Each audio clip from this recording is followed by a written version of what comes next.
કંચરી road પર આવેલું શ્રી નીલકંઠ મહાદેવ મંદિર જૂનું થઈ જતા તેનો જીર્ણોદ્ધાર કરીને ભવ્ય નવનિર્માણ કરવામાં આવ્યું છે।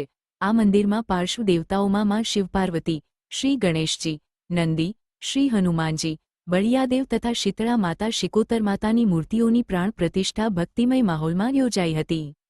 3 દિવસ સુધી ચાલેલા પ્રાણ પ્રતિષ્ઠા મહોત્સવની શરૂઆત મંગળવારે દેવી દેવતાઓની મૂર્તિઓની વાજતે ગાજતે શોભાયાત્રા સાથે થઈ હતી।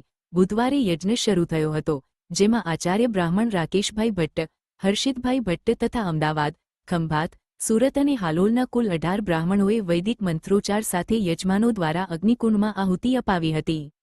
આજે ગુરુવારે બપોરે 1 વાગ્યે મુખ્ય કાર્યક્રમ અંતર્ગત દેવમૂર્તિઓની સ્થાપના સાથે મહોત્સવને પૂર્ણવિરામ આપવામાં આવ્યો હતો।